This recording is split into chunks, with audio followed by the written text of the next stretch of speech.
उनकी पत्नी थोड़ा सा ये चाहती है, थोड़ा सा ये भान रखती है कि मेरा भी पड़ोसी की तरह थोड़ा अच्छा सा घर हो जाए, पड़ोसी के पास थोड़ा सा धंधो ठीक ठाक, गाड़ी एक हो जाए तो ठीक है। थोड़ा सा चाह रखती है, इसलिए नाम के आगे दरिद्र लग गया। पतिव्रतां पतिं प्राह म्लायता वदनेन सा दरिद्रा सीदमाना सा वेगमाना वेगम्य च। पति पढ़ता है, बहुत सेवा करती है अपने पति की, धर्म पत्नी है, लेकिन मन में कुछ भाव रखती है, सो नाम आगे लग गया दरिद्र पर। कहीं पर भी मेरे सुदामा के नाम के आगे दरिद्र लगा। एक संत तो कहते हैं फिर ऐसा क्यों हुआ? हम दरिद्र पापियान, बोले ये तो संत की अपनी विशेषता, अपने लिए तो कुछ भी कहो। सूरदास जी कहते थे कि वो सब कौन कुटिल, क्या सूरदास जी कुटिल थे, खल थे, कामी थे? नहीं, ये व्यक्ति का अपना व्यक्तित्व होता है, अपना वैशिष्ट्य है उनको कहने का। वो अपने लिए कुछ भी कहे, इसका मतलब ऐसा नहीं कि सुदामा जी दरिद्र हैं। सुदामा जी का सत्संग से कहीं चलता तो है नहीं, कोई फैक्ट्री भी उनकी है नहीं, तो कैसे चले? घर में भोजन की व्यवस्था कैसी?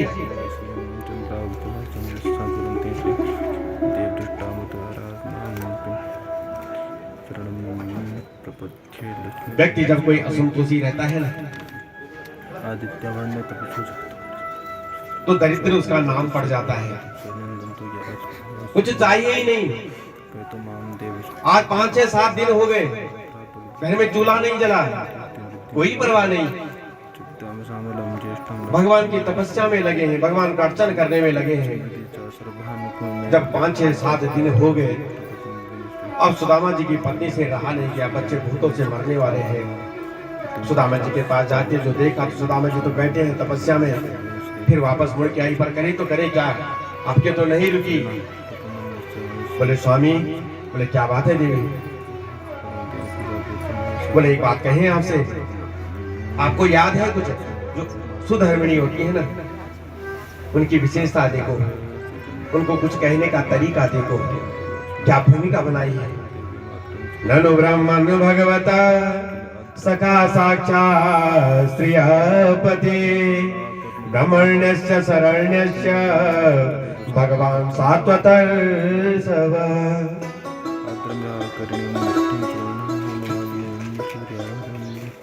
बोले आपके बचपन के सखा है ना कृष्ण? सुना है आजकल द्वारिकाधीश बन करके बैठे हैं, और ये भी सुना है कि बहुत बड़े दानी हैं, ब्राह्मणों के अनन्य भक्त हैं। क्या कभी अपने मित्र की तुम्हें याद नहीं आती? कभी मिलने की इच्छा नहीं करती?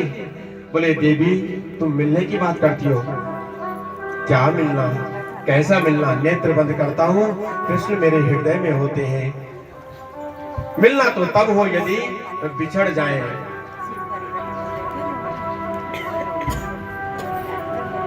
यदि स्वामी तुम उनके पास जाओ ना, तो तुम्हारी गरीबी खत्म समाप्त कर देंगे। सुना है बहुत दयालु है।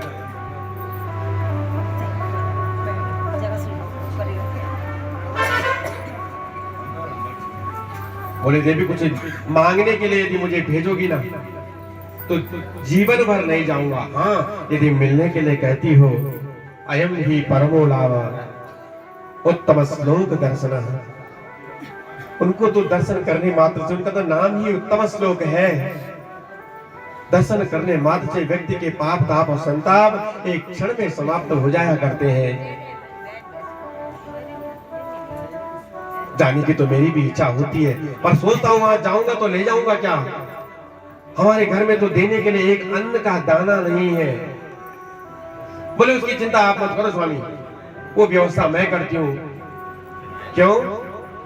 जो भी कुछ पति करता है उसका आधा पुण्य तो सीधा सीधा पत्नी को प्राप्त हो जाता है। इसलिए स्वामी उसकी चिंता ना करो, आप तैयार हो जाओ और मैं उसके जाने की कुछ व्यवस्था कराती हूँ। समीप में गई, 2-3 घरों में गई, कुछ चावल के दाने एकत्रित कर दिए। पता है मेरे स्वामी जब वहां जाएंगे, कृष्ण पूछेगा सब कुशल तो है?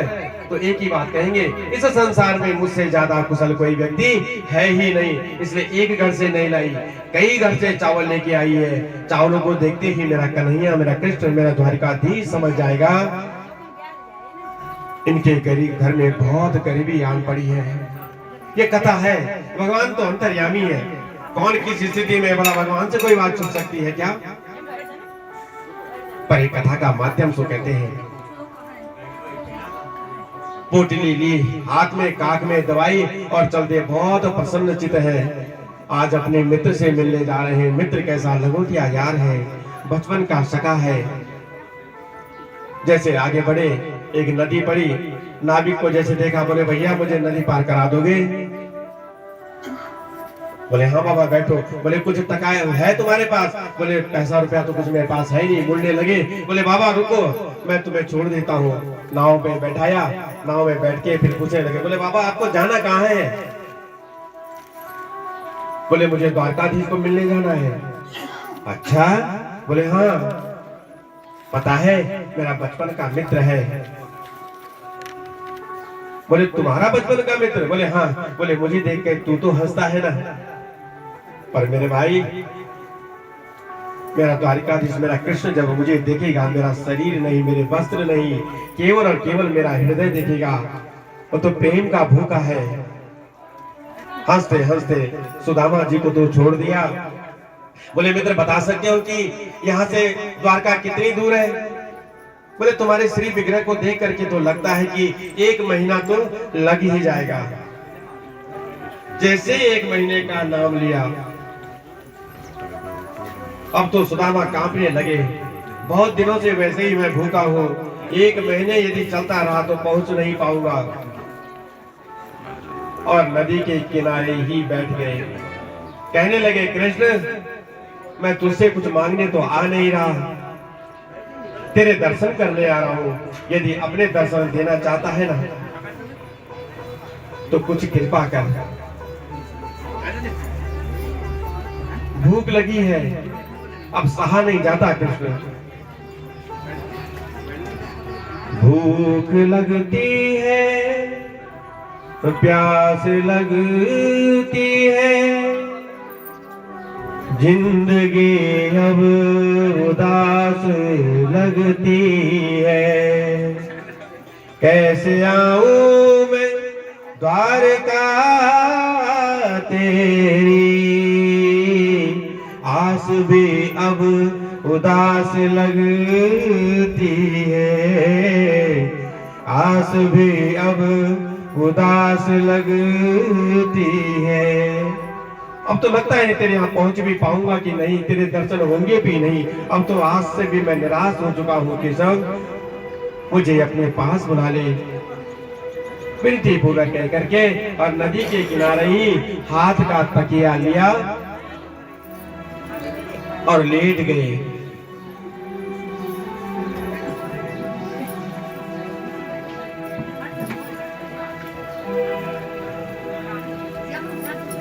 कहते हैं जब तकिया बना करके सुदामा जी लेटे हैं, जैसे ही प्रातः काल आंख खोली तो सुदामा जी ने जैसे आंख खोली तो सुदामा जी कहां?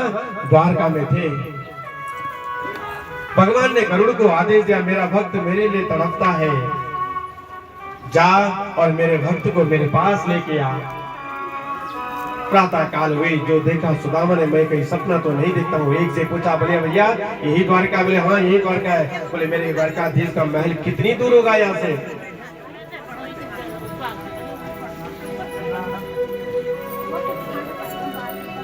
गांव में तरह तरह के लोग होते हैं।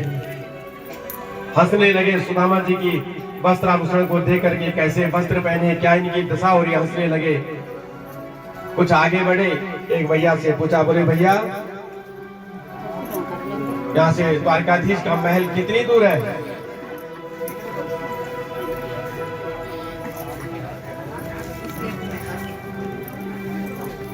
बोले भैया जो समीप सामने दिखाई दे रहा है ना, बस यही द्वारकाधीश का महल है। अब आप लोग आए, मेरा निवेदन है आप लोगों से, या तो आप गप्पी लगा दो या तो कथा सुन लो। वैसे भी बोल के फिर कोई फायदा होने वाला है नहीं, जब आप कथा श्रवण कर नहीं पाओगे और अंत में जाओगे घर, आपको लगेगा आपने कथा श्रवण की है आप सोचना भी मत कि आपने कथा श्रवण की है। ये बातें तो जीवन पड़ा है, बातों करने के लिए जीवन पड़ा है, सोने के लिए पूरा जीवन पड़ा है। जब आए हो सत्संग की भावना से तो सत्संग सुनो ना।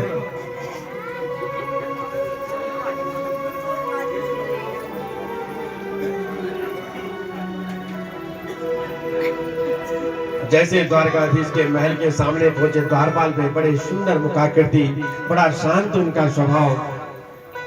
क्यों न हो, द्वारपाल किसके हैं? मेरे कृष्ण के। बोले भैया मुझे द्वारकाधीश से मिलना है। बोले अच्छा? बोले हाँ, मेरा दोस्त है, मेरा यार है, लंगोटिया यार है। आपको ऐसे मेरा टूटा लोटा, मेरी फटी धोती को देख के लगता, मेरी आकृति को देख के लगता होगा कि ये कहीं झूठ तो नहीं बोला, गरीब है, कुछ मांगने आया होगा। मैं कुछ मांगने आया नहीं भैया, बस केवल मुझे दर्शन करा दे।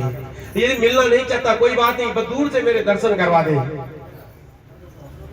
मैं लौट के चले जाऊंगा। बस केवल और केवल दर्शन के लिए आया हूं। बोला बाबा कैसी बात करते हो?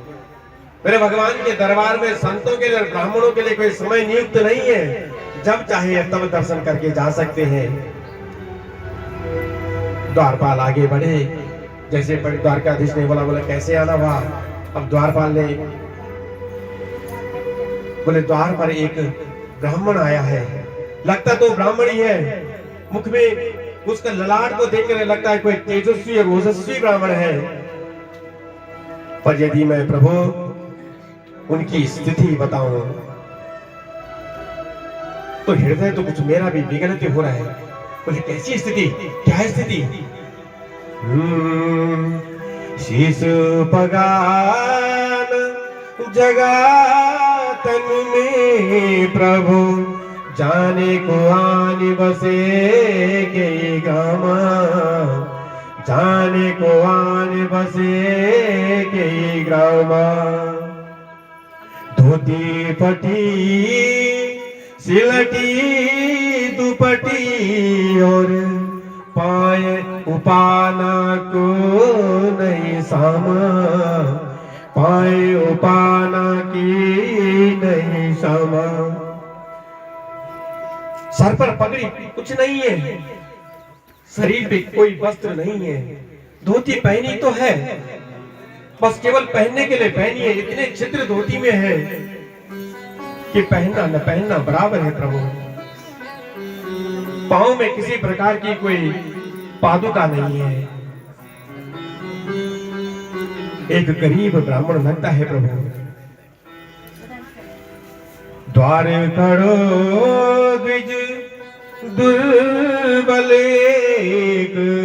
रहो, कपिसो वसुधा विरामा, रहो कपिसो वसुधा विरामा। द्वार पर खड़ा है ऐसा ब्राह्मण, एकदम दुर्बल, एक कृषकाय उसका शरीर है कि पूछत दीन दयाल सुनाम, बतावत आपन नाम सुदामा, बतावत आपन नाम सुदामा। जब नाम पूछा ना मैंने प्रभु, तो अपना नाम सुदामा बताता है। जैसे सुदामा का नाम सुना मेरे प्रभु ने, सुदामा? बोले हाँ प्रभु। बोले द्वार पर खड़ा है? बोले हाँ। बस सुदामा का नाम सुना नहीं, एक क्षण में सारा सिंहासन छोड़ा, दोनों हाथ फैलाते सुदामा मेरे मित्र सुदामा चिल्लाते चिल्लाते और रोते रोते आगे बढ़ रहे। प्रथम द्वार पार किया, दूसरा द्वार पार किया, एक एक करके जैसे सातवें द्वार पर पहुंचे तो सुदामा को देखा। कहाँ अंग वस्त्र किया मेरे प्रभु का, कहाँ चरण पादुकाएं गई, कुछ पता ही नहीं। भगवान के पीछे उद्धव जी भी खड़े हैं। पूछा भैया ये भगवान इस स्थिति में कहाँ जा रहे हैं? दौड़े दौड़े और रोते रोते जा रहे हैं।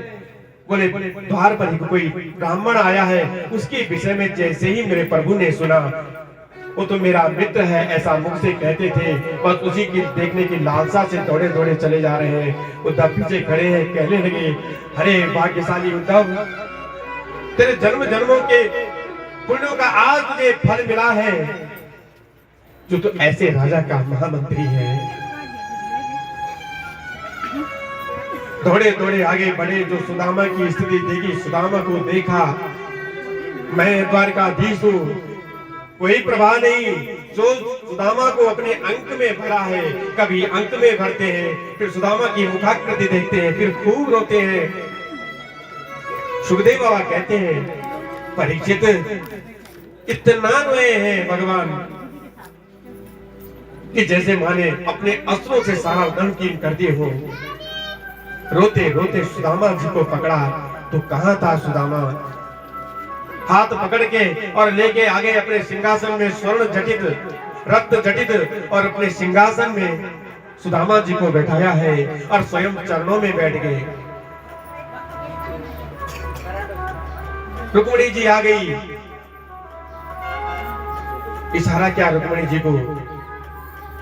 पानी की परात लेकर के, जैसे रुक्मिणी जी के इधर मेरे प्रभु सुदामा के एक पांव को और अपनी जंगा में रखा है, अपने गोद में रख करके देखने लगे। पांव देखते हैं, अब तो रहा नहीं गया। अरे सुदामा, ऐसे बेहाल बिवाइन सो पग, कंटक जाल लगे पुरजोए, कंटक जाल लगे पुरजोए। कांटों का माना जाल लगा हो, पिवाई पड़ी है, पांव फटे पड़े हैं। न जाने कितने समय, कितने वर्षों से और पादुका पहनी ही नहीं है। पूरी गरीबी झलकती है। दोनों पांव देखते हैं, रोते हैं। रुक्मिणी जी आई पानी की परात को लेकर के। भगवान कहते हैं, भगवान ने रुक्मिणी जी से कुछ नुकीली सुई से मंगाई, कांटे निकालने भगवान के चरणों के। रुक्मिणी जी से इशारा किया, रुक्मिणी जी चल दी सुई लेने के लिए। इतने में भगवान से रहा नहीं गया, कुछ देर ये कांटे इसके पांव में रहे ना, ये और भी इसको बहुत कष्ट होने वाला है। और भगवान ने सुदामा जी के पांव के कांटों को अपने दांतों से निकाला है। आप सोच सकते हैं ऐसा? यदि आप इसको अतिशयोक्ति अलंकार समझे तो ऐसा नहीं है। इस कथा के माध्यम से भगवान कहना चाहते हैं कि प्रत्येक बड़ा आदमी धन से जो परिपूर्ण हो और वास्तव में उसका बचपन का कोई मित्र सखा इस स्थिति में हो और उस पे ऐसी कृपा बताए और सख्य का भाव रखे, तो संसार में कोई सुदामा जैसा गरीब हो ही नहीं सकता। अपने दांतों से निकाल रहे हैं कांटे, रोते जा रहे हैं। करो यार करो। हाय महादुख पायो सखा तुम, आए गीते न किते दिन खोए, आए गीते न किते दिन खोए। इतना दुख तुम पा रहे हो, कब से इस दुख को तुम झेल रहे हो, और एक बार तुम्हें यहाँ आने को लगा नहीं? ऐसे दिन तुमने व्यर्थ ऐसे ही गवा दिए। क्यों? मेरा स्वभाव भूल गया, मेरे स्वभाव पे मुझे कोई संदेश था इसलिए नहीं आया। मित्र गदगद वाणी से कहने लगे, देखी सुदामा की दीन दशा, करुणा करके करुणा निधि रोए, करुणा करके करुणा निधि रोए। आज करुणा निधि मेरे प्रभु इतना रोए सुदामा की दशा को देख करके।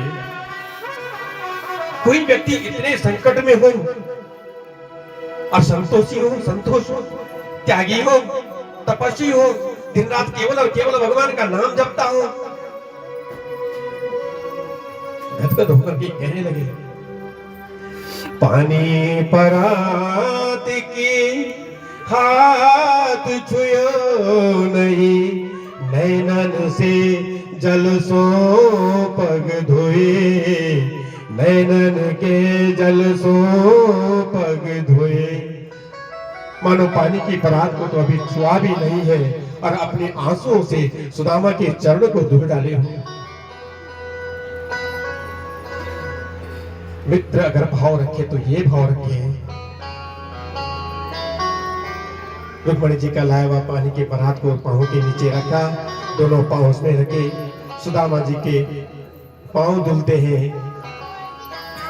अपने मित्रों से सखाओं से कह दिया, बोले इस जल को पूरी द्वारिका में छिड़क दो, आज मेरी द्वारिका पवित्र हो जाएगी इस चरणामृत को छिड़क करके।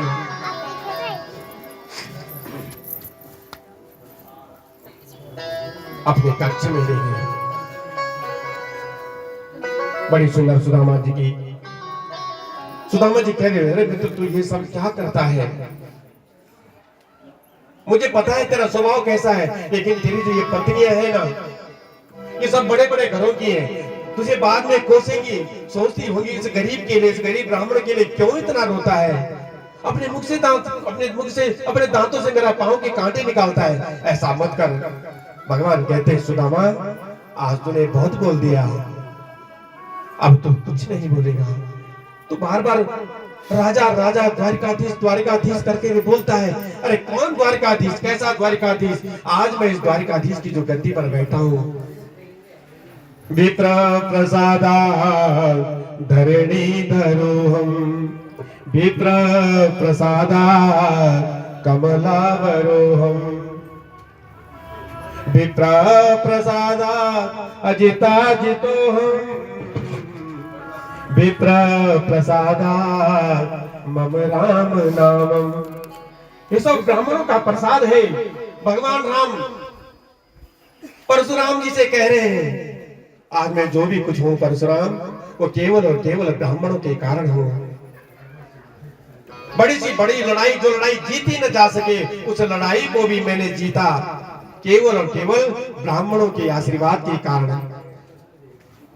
यही बात आज भगवान भी कह रहे हैं, सुदामा मैं जो कुछ भी हूं केवल और केवल ब्राह्मणों के आशीर्वाद के कारण हूं। अपने कक्ष में ले गए, आरती की थाली सजाई, धूपैर्जुन विमित्रम प्रदीपावलिभिर्मुदा अर्चित्वा वेद्यताम्बूलम गाम च स्वागतमब्रवीत्।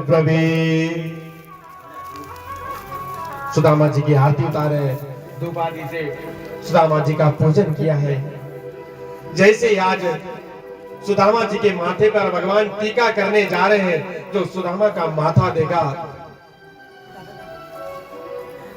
जिसमें लिखा है श्री क्षय, जिसकी श्री लक्ष्मी सब कुछ समाप्त हो चुकी है। भगवान तो किसी के ला के भाग्य को भी बदल सकते हैं, कब बदल सकते हैं, उनके तो एक क्षण का काम है। आज भगवान ने और सुदामा जी के माथे पर टीका लगाते हुए और मानो वरदान के रूप में टीका लगाते हैं और कहते हैं यक्षश्री, मानो मन ही मन में कहते हो सुदामा, यह कुबेर के खजाने में उतनी धन संपदा न हो, इतनी धन संपदा आज मैं तुझे देता हूं। सुदामा जी को पता भी नहीं कि भगवान ने सुदामा को क्या दे दिया।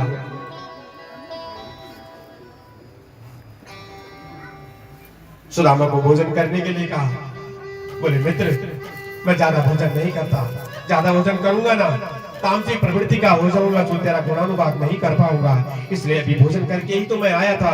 भगवान ने बोला से भोजन मत बोल मित्र, मुझे भगवान मानता है, मित्र मानता है, तो इसको प्रसादी समझ के खा ले, बस इतना कहना था, बात को ठुकराया नहीं। और भगवान भी भोजन कर चुके हैं, पर अपने मित्र को भोजन कराना है, तो फिर से सुदामा जी के साथ भगवान ने भी भोजन किया है। भोजन करके अब बता सुदामा कैसा है तू? लगता है विपत्ति के जाल में तू फंसा पड़ा है। पर कैसी विपत्ति की बात करता है मित्र? विपदो नैव विपदः संपदो नैव संपदा, विपत्ति स्मरणं विष्णु संपद नारायण स्मृति। केशव तुझे मैं समझाऊंगा नहीं, तुझे उपदेश नहीं दूंगा मैं तुझे, पर फिर भी यदि कहने के लिए तूने पूछा है विपत्ति, तो कैसी विपत्ति और कैसी संपत्ति? जिस दिन तेरा नाम लेना भूल जाऊंगा, समझ लेना कि मुझ पर विपत्ति आ गई है। और तेरी स्मृति यदि हमेशा मेरे हृदय में बनी रही, तो मेरे खजाने में हजारों का कोष होगा, मुझसे बड़ा धनी भी कोई होगा नहीं। वास्तविक विपत्ति और संपत्ति इसी का नाम है। हम लोग तो आज विपत्ति और संपत्ति को कुछ और ही समझ जाते हैं। इतने कष्ट में रहने के बाद भी सुदामा बोलते हैं, मुझसे ज्यादा सुखी कृष्ण और कोई है ही नहीं। दोनों वार्तालाप करते हैं। बोले मित्र, जब ऋषि सांदीपनि के आश्रम में हम रहे, हमने विद्या अध्ययन किया, उसके बाद तुम अपने घर को चले गए, मैं अपने घर को चला गया। जरा एक बात तो बता, तू तो बड़ा संतोषी है, ये बता तेरा विवाह हुआ है? और विवाह हुआ है तो पत्नी कैसे मिली? क्या तेरी तरह संतोषी है? अभी ब्राह्मण गुरुकुला भवता लब्ध दक्षिणा समावृतेन धर्मज्ञ भार्योड़ा सदृशेन वा। तेरी जैसे सुशील भी तेरी पत्नी भी है? बोले हाँ मित्र, मेरा विवाह भी हो गया, बड़ी सुशील है, सुशीला उसका नाम है, मेरी खूब सेवा करती है। बोले अच्छा, भगवान ने ऐसा क्यों पूछा होगा? सारी पत्नियों के समय समक्ष ये सब बात पूछने की आवश्यकता क्या पड़ी? भगवान को पता है यदि ये इसका विवाह हुआ होगा तो भाभी ने मेरे लिए जरूर कुछ ना कुछ भेजा अवश्य होगा, कोई भेंट जरूर भेजी होगी। बोले अच्छा, बहुत सुशील है, बहुत सेवा करती है तेरी, कभी मुझे याद किया? बोले हाँ, तो मेरे लिए कुछ भेजा नहीं? जैसे ही कुछ भेजने के लिए बोला कि कुछ भेंट के लिए बोला, सुदामा ने अपनी काख को और जोर से दबा दिया। इसका स्वभाव मैं जानता हूं, ये फटी हुई पोटली, टूटे फूटे चावल के दानों को यदि इसने देख लिया, इसकी जो पत्नियां हैं, इसके सामने मेरे केशव को लज्जित होना पड़ेगा। सो जोर से पोटली को दबाने लगे। बोले मित्र, आज फिर वही गलती करने जा रहा है जो तूने पहले करी। एक समय जंगल में गए, जब सांदीपनि ऋषि के आश्रम में थे, समिधा के लिए गए, बारिश हुई, ठंड लगने लगी। एक वृक्ष की आड़ में दोनों बैठे हुए, सुदामा जी अकेले अकेले चने खा रहे हैं। चने खाने की आवाज सुनी, कृष्ण ने बोला सुदामा क्या खा रहा है, मुझे नहीं देगा? बोले क्या खाने की बात करता है मित्र, ठंड से मेरे दांत बज रहे हैं, मैं कुछ नहीं खा रहा हूं। सो इस जन्म में दरिद्र होना पड़ा, अब कहीं फिर से ये भूल न कर बैठे, ज्यादा देखा नहीं। बोले देगा कि नहीं देगा, मुझे पता है मेरी भाभी कोई भेंट दिए बगैर मानेगी नहीं, जरूर कुछ न कुछ दिया होगा। इधर उधर की बातें करने लगे सुदामा।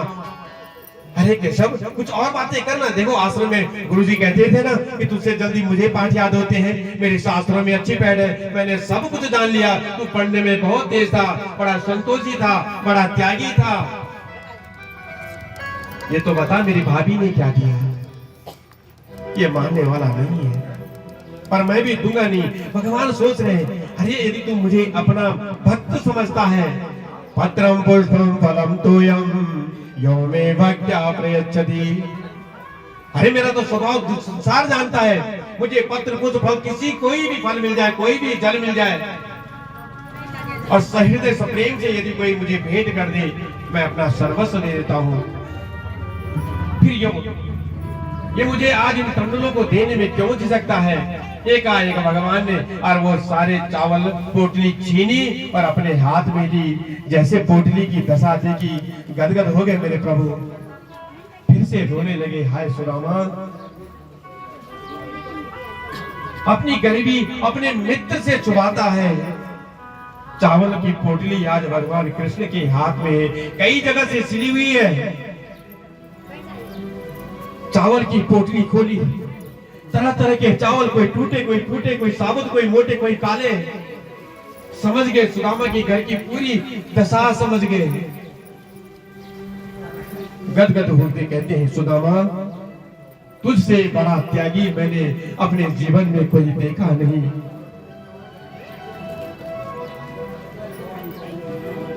भगवान ने एक मुट्ठी चावल की निकाली और अपने मुख में रख दी। यानी भगवान माने कहना चाहते हैं, अनेन विश्वता पर्यंतम, पूरे विश्व में संसार में जितने भी जीव हैं, सबकी आत्मा सबके उधर आज तृप्त हो जाए। सुदामा को अभी भी पता नहीं भगवान ने उसे क्या दे दिया। जैसे ही दूसरी मुट्ठी उठाने को हुए रुक्मिणी जी ने हाथ पकड़ लिया, कहने लगे प्रभु क्या दूसरी मुट्ठी चावल खा करके स्वयं सुदामा बनना चाहते हो क्या? भगवान को ये बात कुछ अच्छी नहीं लगी, मन कुछ खट्टा हो गया। मानो मनी मन सामने नहीं बोले, सामने सुदामा जी बैठे हैं, मानो मनी मन में भगवान कहने लगे रुक्मिणी तूने मेरा हाथ जोड़, मैं अंतर भगवान अंतर्यामी है, प्रत्येक की हृदय की बात को जानते हैं। मानो मन में मन कहने लगे रुक्मिणी तूने मेरे उपमा मेरे मित्र सुदामा से की, तूने आज एक ब्राह्मण का अपमान किया है। क्रोध आया भगवान को मानो मन ही मन में। रुक्मिणी जी कुछ लज्जित होकर के मानो मन ही मन में कहती है प्रभु यदि ये प्रसाद तुम इसे समझते हो कि मेरे मित्र का लाया हुआ ये प्रसाद है, तो क्या इस प्रसाद को अकेले अकेले खा करके स्वयं दीर्घजीवी बनना चाहते हो? इस प्रसाद का फल हमें ना मिले ऐसा चाहते हो? बस जब इतना कहा रुक्मिणी जी ने, तब भगवान ने वो चावल की पोटली और रुक्मिणी जी के हाथ में दी।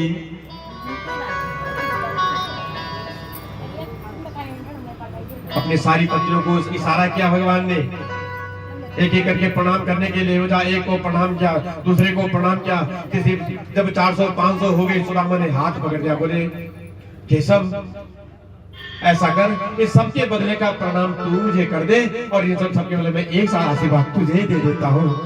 वारे मेरे भारतवर्ष के संत, आज भगवान प्रणाम करते हैं एक संत को। वास्तविक यदि संत की कोई परिभाषा है तो ये है। भगवान ने सबकी ओर से प्रणाम किया।